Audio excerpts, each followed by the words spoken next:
There are tons of anime conventions in California, but most of them are in North California or SoCal. But what about the ones in the Central Valley? Are those worth doing?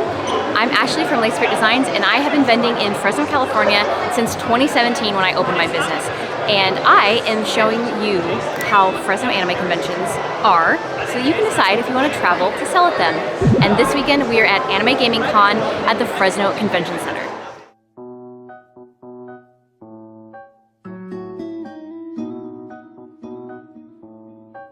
Once again, this is unlike my usual Artist Alley vlogs, where I'm showcasing each of my local conventions as a prospect for other vendors.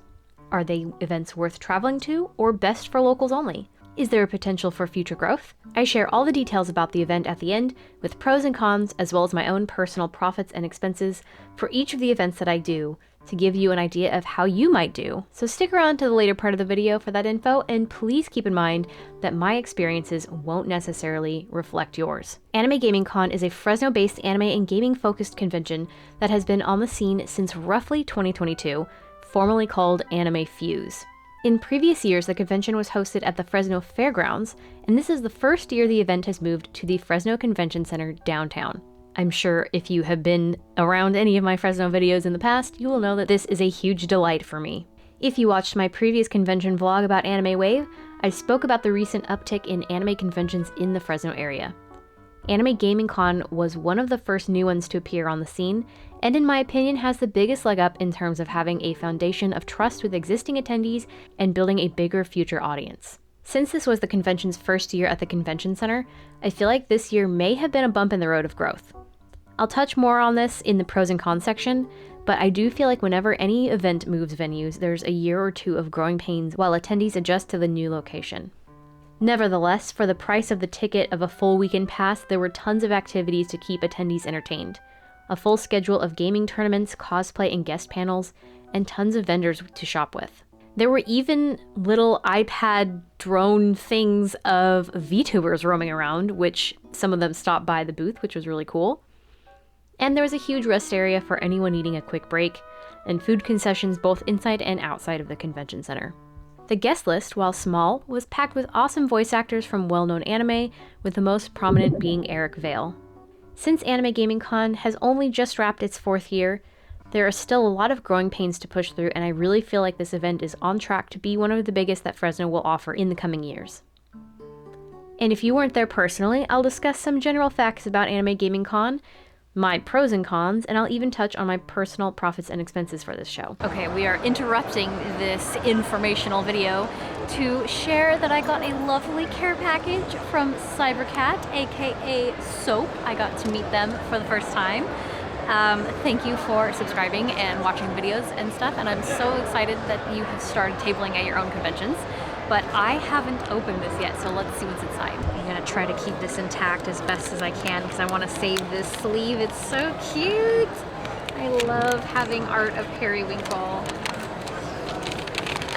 Okay, that's everything. So we've got a cute logo sticker, some Kirby's, a little kitty cat with some roses, business cards so you can follow them. I love this sticker sheet. This is so amazing. I had one of these as a child and I was obsessed with it. Oh, this is, oh yay, they signed it. This is really cool. Thank you so much for stopping by and saying hi, and for all of the goodies. I hope the weekend was wonderful for you. We will find out in this vlog how the weekend went for me. But before we get on to that, let's hear from our sponsor this week, which is EverBee. If you've been around my channel in the last year, you'll know all about EverBee and how they can help you lock in and grow your Etsy shop. Now, they've taken their love of helping small creators a step further by recently launching the EverBee Store Builder. Most small businesses start on marketplaces like Etsy, which is a great way to start out and gain customers and fans of your work. But the limitations of these platforms can be a pain point for shop owners, and EverBee Store is here with solutions. EverBee Store is the fastest, easiest way to launch your online store, either from scratch or from integrating your products from sites like Etsy and Wix. Have a fully functioning store ready for shoppers in 10 minutes. Customize your colors, fonts, and more to fit your brand's style, upload or import your products carefree with unlimited listings, and so much more. EverBee Store supports physical products, digital downloads, print on demand, and subscription service-based shops. There's even room for content creators and influencers. All these wonderful options, and it's cheaper than Shopify.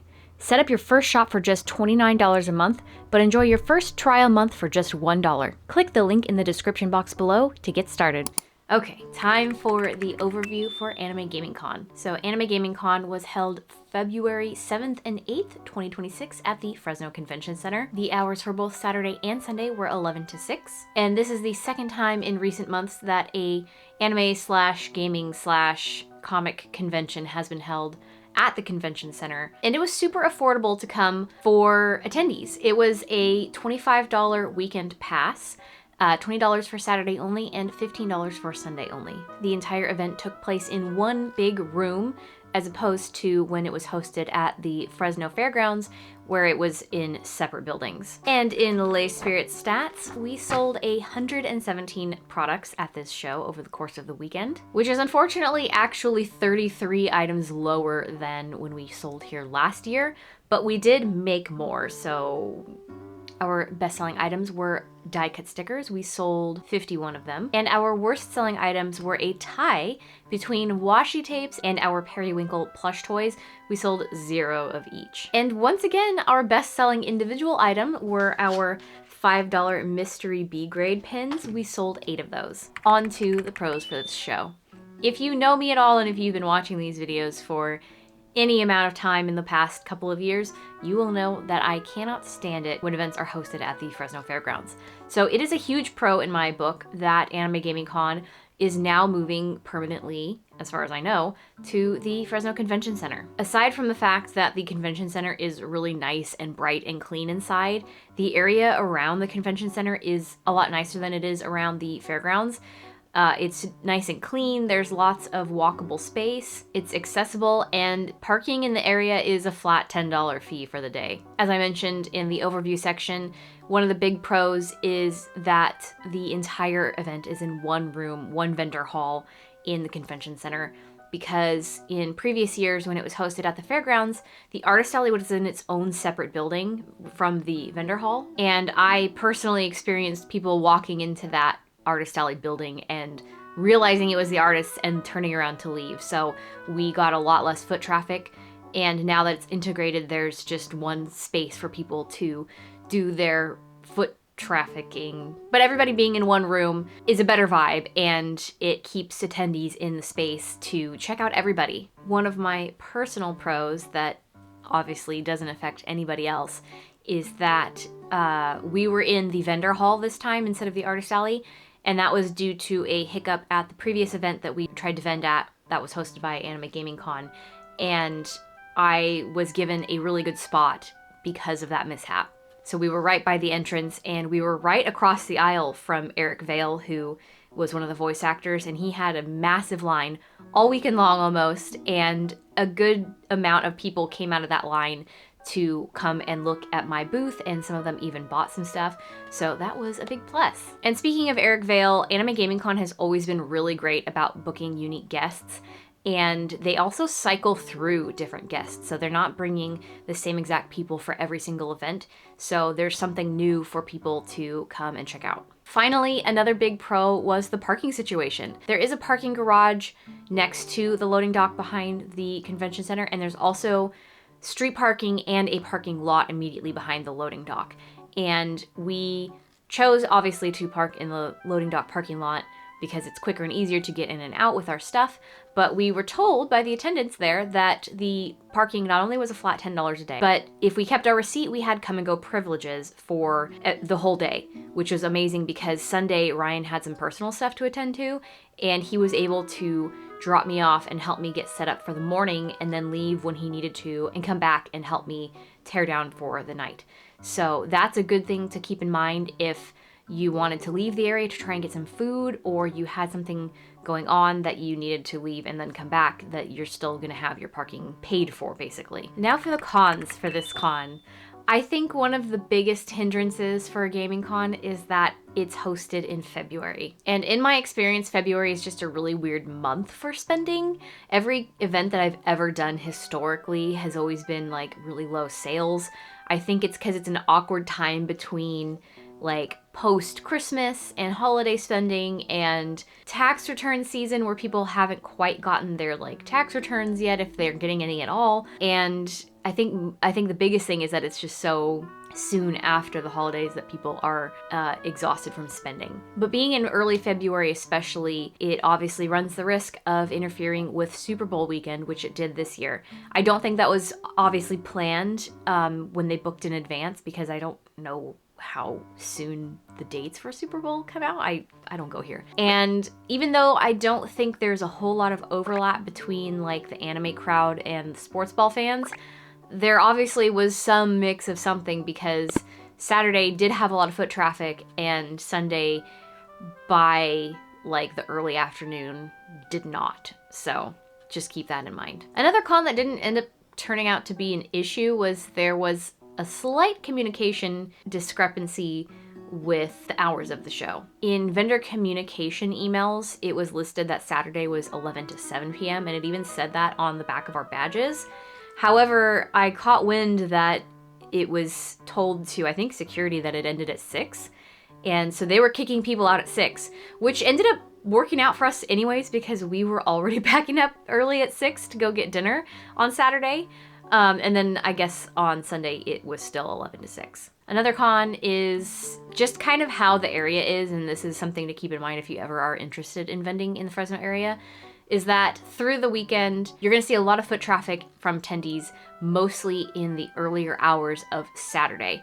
By the time it was about 3 or 4 o'clock on Saturday, it had died down quite a bit. And then Sunday in the afternoon, it takes a while to pick up because there are a lot of people who attend church, and there's maybe a little burst in the afternoon, and then mid to late afternoon it tends to dip out. Definitely on Sunday by 5 p.m. it felt like it was only vendors in the building. Maybe a handful of attendees lingering about, but even the voice actors on Sunday were packed up and gone by 5 o'clock. Finally, this is a con for, I think, the one con that I have for this being hosted at the convention center is that the surrounding food situation. There are a lot of really cool restaurants immediately around the convention center.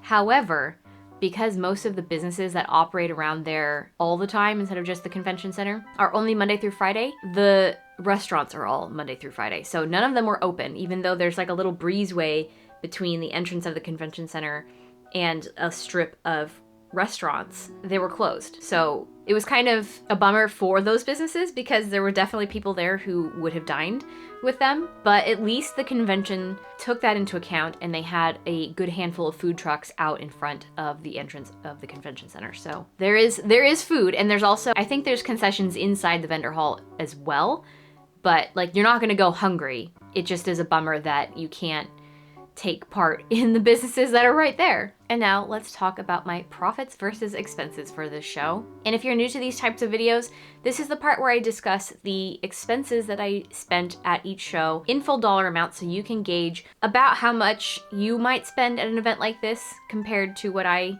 have spent.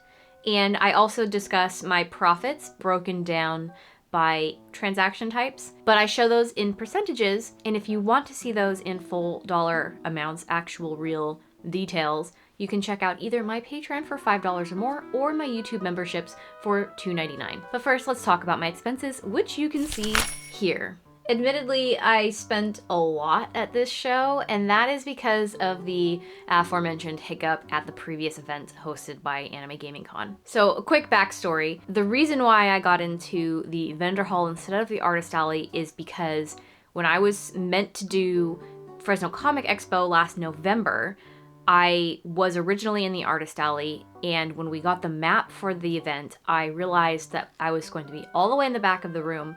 So I reached out and asked if I could upgrade to a vendor spot so I was closer to the entrance.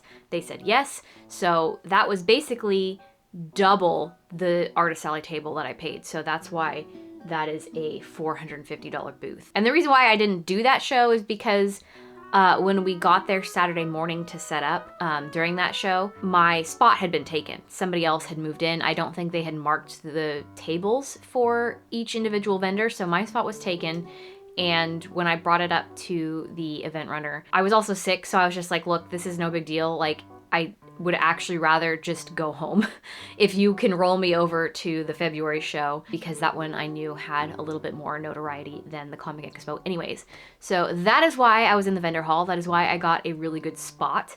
And that is why my table is so expensive, where I usually would have spent around $200, $250-ish. Otherwise, our only other expenses were parking, and I bought coffee on Sunday. We ate breakfasts at home, and Ryan actually bought dinner on Saturday. I wasn't expecting that. I was totally expecting to buy dinner.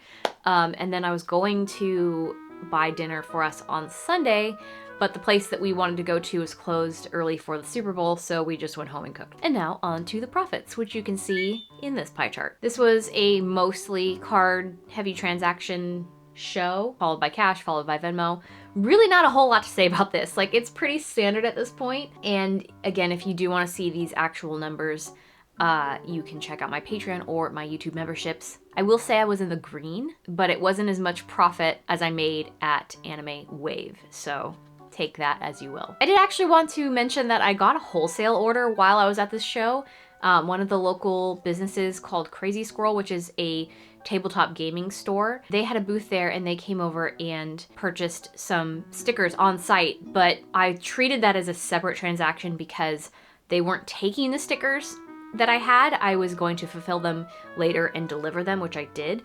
So I did get that. I just didn't include it in any of these amounts. But that's still exciting, and if you are local, you can definitely find some of my stickers at Crazy Squirrel. So to sum it all up, Anime Gaming Con is still headed in the right direction, but it wasn't quite the moneymaker that I expected it to be this year. I did have several friends who came from out of town to vend, both from the NorCal area and SoCal, and they all said that they did at least make their expenses back.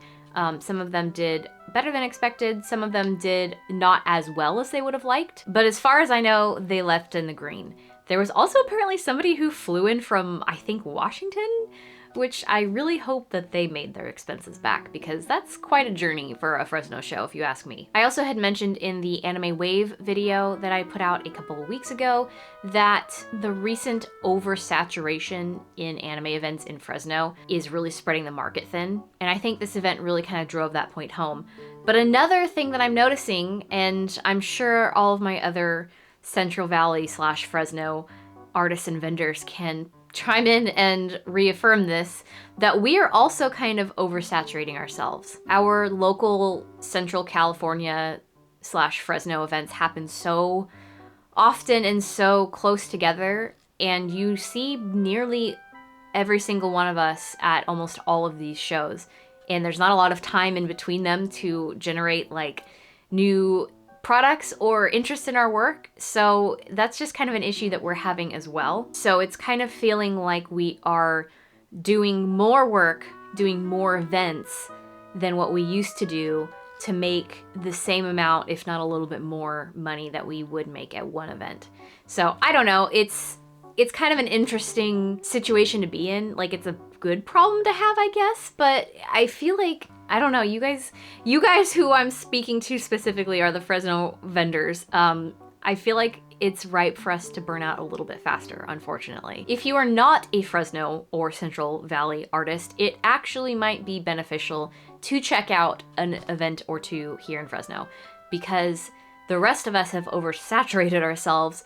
That leaves you room to come in as fresh, new things for the attendees. Anime Gaming Con is definitely one of them that I would recommend to check out, and especially if you can get cheap or inexpensive lodgings. Because I really feel like this event is on a trajectory to grow into something really amazing in the next couple of years. In the meantime, I will do my best to continue reporting on the Fresno events that I am vending at, so that you guys know what to expect and what's worth looking into and which ones to avoid. I will be doing one more event in my recent calendar of this style, and that will be in March. I will be at AnimeCon at the Fresno Fairgrounds. That will be March 14th and 15th. So definitely come and visit if you are in the vicinity or willing to travel and check out the show. I don't talk about this very often, but if you do stop by my booth and say hi to me and say that you watch my YouTube videos, you do get a free YouTube sticker, so that's a bonus. But if you can't make it to that, then definitely hit subscribe so you don't miss my next Artist Alley vlog. But I will leave you guys here for now. Thank you so much for watching, and I will see you in the next one. Bye!